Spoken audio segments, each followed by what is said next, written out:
Arcade Perfect by Arse.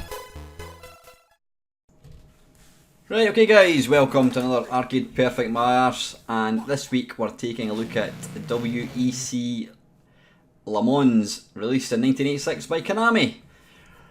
Now this wasn't a game that many people really talk about. I mean, everyone talks about Outrun obviously, Hang On, Enduro Racer, but not many people really mention this game. Not sure why, because it is actually a very, very good game. Having played it quite a bit in MAME, it is a very difficult game. It's very, very technically accomplished. I mean, look at the updating. Did this come out after Outrun? I think it may have done. It was, I mean, the thing about obviously Outrun was all about driving a luxury car and sort of luxurious locations. This one it's more about actual racing. Though saying that, I don't think is it based on the WEC Lemans race? I'm not quite sure because you've got different cars. They're not all the same type. I'm not sure. Doesn't really matter. But yeah, technically it's an impressive game. I do remember seeing it in the arcades back in the day. It was a little kind of cockpit you sat in, and the whole thing actually spun round. I remember thinking it was quite dangerous looking actually if you got anywhere near it. I don't think I actually had a shot of it. So yeah, it's like I said, it's tremendous fun to play. This is the arcade one obviously, and I'm using a mouse. Yeah, to give the analog stick. You really do need an analog controller for something like this. You know, a digital joystick, it doesn't give the precision that you need when you're playing one of these racing games.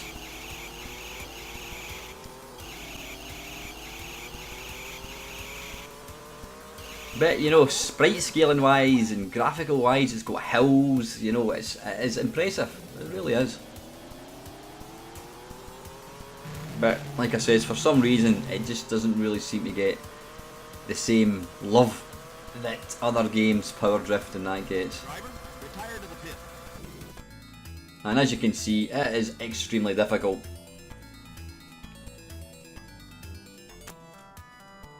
Yeah, so that's the arcade one. Let's take a look at some home ports. Right, kicking things off, we're going to look at the MSX one. Now I believe, because technical people post things on my channel, I believe the MSX shares the same processor as the Spectrum.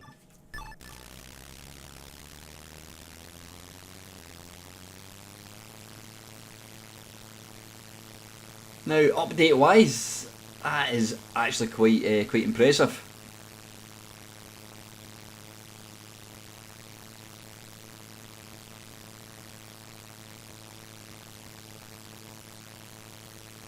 Trying to see, has it got the hills in it as well? I'm not quite sure, but yeah, updating wise, it does give quite a good impression of speed.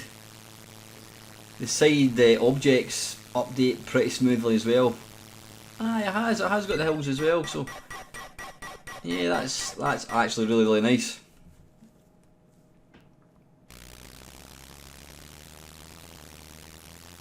It's funny when you actually look at, well, in fact, not even just home computer ports, but if you look at most race games, the actual vehicle that you're controlling is completely static. It is purely it's the roadside objects that move towards you which give you the impression of speed.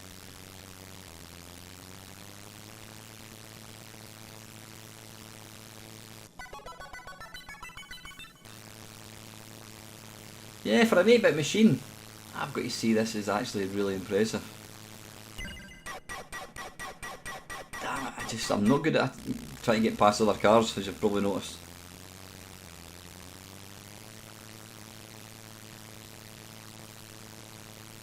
Never actually knew anybody that had an MSX back in the day. And yet it was a machine I used to kind of, I wouldn't say I wanted, but I always remember seeing screenshots of games. Particularly there was various Konami games like Track and Field. I remember seeing pictures of MSX Hypersports and I think it was computer video games. I always thought that looked really good.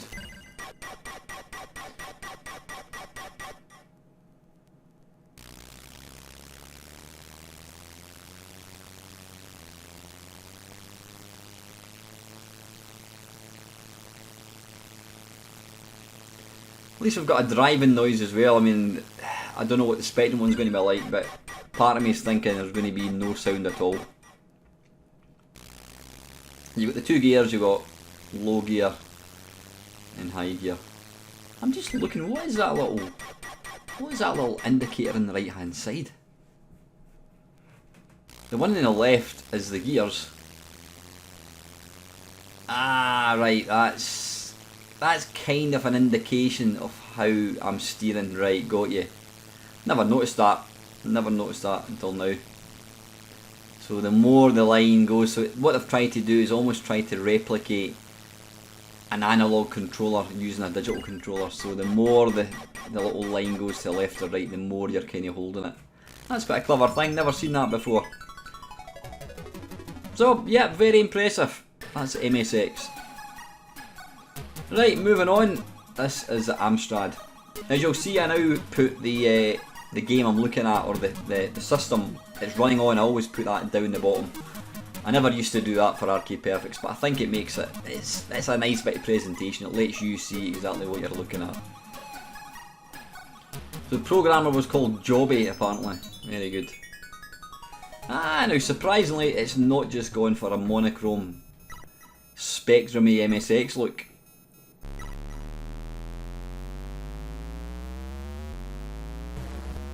Now, I've got to say, wow, that is nice.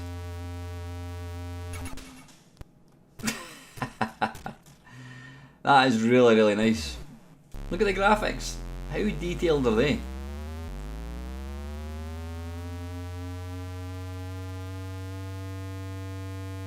And it's obviously going for the sort of the age-old solution for racing games, and it uses the sort of the checkered board, or stripy lines on the road to give an impression of speed. But you know what, I've got to say, in this case it works really well. It's got some really nice hill effects as well.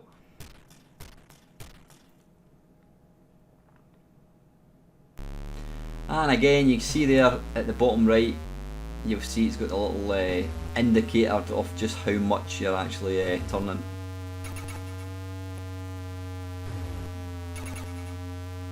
Yeah, the engine sound is a wee bit whiny, but you know, really, what can you expect? You're in a real car, it's going to be a bit whiny as well. Not a huge difference between each section, but you know, the arcade one wasn't really much either.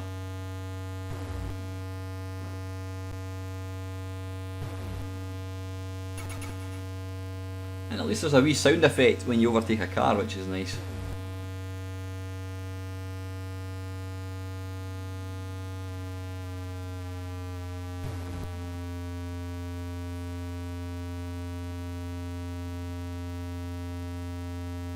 But look at the graphics of the cars. They're really, really impressive. Yeah, it's maybe not the smoothest update in the world, but you know what? That's for an 8-bit machine. That is really good, and it's actually really playable as well. I seem to crash constantly in the MSX one. This one seems to be that wee bit easier, which is not a bad thing. And there's a lot of bends in the road as well, which is nice.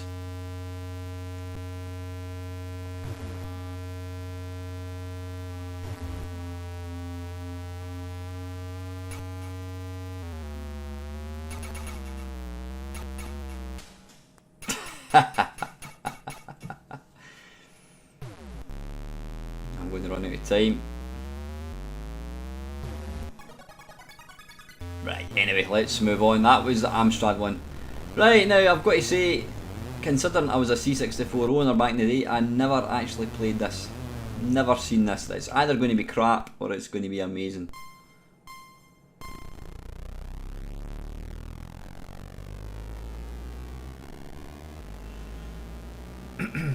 Right, so far, quite a nice impression of speed. I mean, the roadside obstacles move sort of past quite nicely. I'm not overly struck on the lines in the road. That's a bit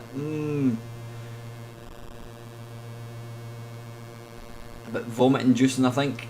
I'm not sure about that.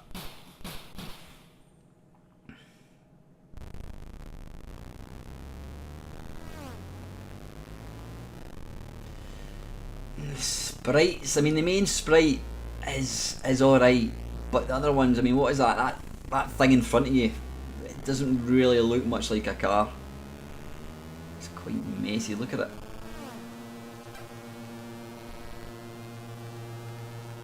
Now this one doesn't appear to have the, ooh, that could really, if somebody had an epileptic fit, you know, potential, then I think that game could well set them off. It's definitely got the best sound, it's got the best engine noise of them all so far.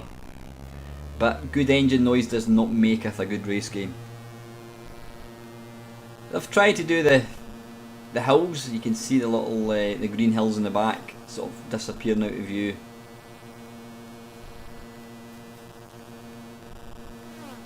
I mean, a nice impression of speed, I don't know, it just looks all a wee bit rough around the edges.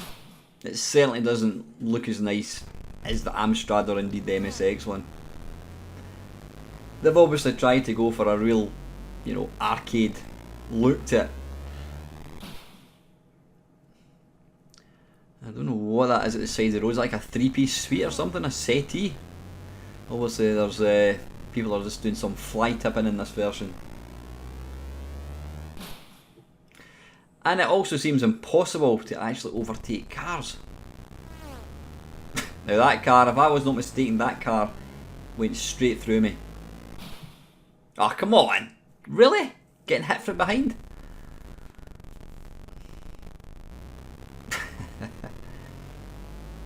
Yeah, they're just going straight through me.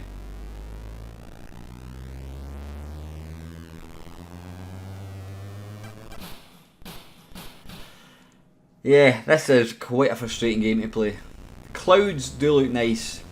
The clouds and the trees in this version are lovely. And the hills look quite nice as well. Not too struck in the settees. And I really don't like the way they've tried to animate the road. Why couldn't they have just gone for the black and white stripes at the side of the road and made them move, which would give the same impression? That's the thing about C64 race games, they're either garbage or amazing. There never seems to be kind of, it's okay.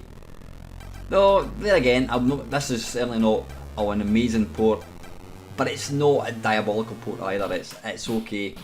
It had the potential to be really good, and I just think the graphics I've picked aren't the best. So anyway, that is the Commodore 64. Let's move on to the very last version, which is the Spectrum one. Now, no, you have not seen this game before. This is indeed the Spectrum one. It does look very similar, almost identical to the MSX. I think the only difference with the MSX and the Spectrum one is the cars. The cars do look slightly different. I think there's slightly more colour in the MSX one. It does look a wee bit different. But, wow. See, that's how a road should be done. You really get the feeling that you're moving quite fast. You've got the scrolling road. You know, the graphics at the side update nice and smoothly. This is what they should have done. I mean, I believe the C64 did have a sort of higher resolution mode. So why did they always why didn't they sometimes think, right, you know what, we can't really do this game in full colour, why don't we just go down the road of two colours? I never ever really saw that happen at all in C64 games. But this is excellent, it really, really is.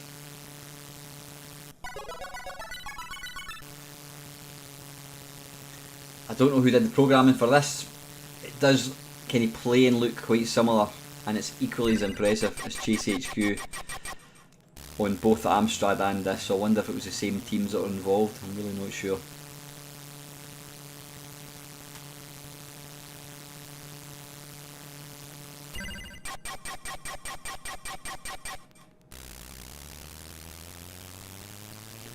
I'm assuming they must have used the sort of core graphics for the Spectrum or MSX and then just kind of, I don't know, got it to run on the other machine, because they are very, very similar looking.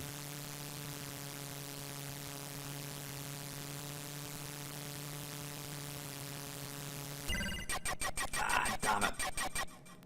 Again, that version's got the little sort sort of steering indicator.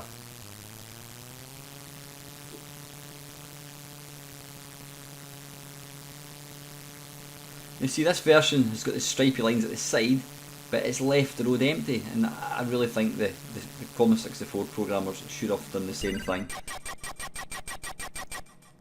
The stripy road effect was a really common effect that they used on sort of 8-bit machines and 16-bit as well. I'm sure I played quite a few racing games that had the same, I think. So that is the very last version. That is the ZX Spectrum one, and impressive it is.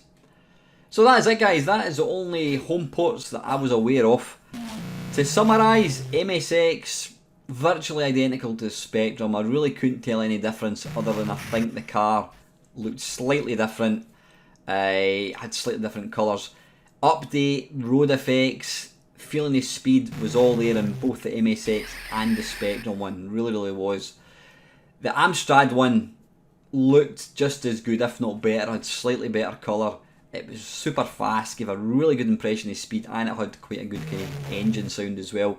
C64 one, it had good engine speed. That is about all I can say positive wise about it. It looked kind of half finished. I think they should have really tried to get a different speed effect for the road. It looked very messy, especially when you compare it against the other 3 versions we looked at today. I think the C64 one could have been so much better. So in third place, it's a toughie. I'm probably going to go for the MSX one. Second place, I'm going to go for the Spectrum one, and in first place it's going to be the Amstrad CPC 464 one. Super impressive, but you know what, the top 3 were all very impressive. They really were. The C64, I've got to say, was a disappointment. It had the potential to be an amazing game, but sadly I just didn't think it really lived up to what I was hoping it was going to be.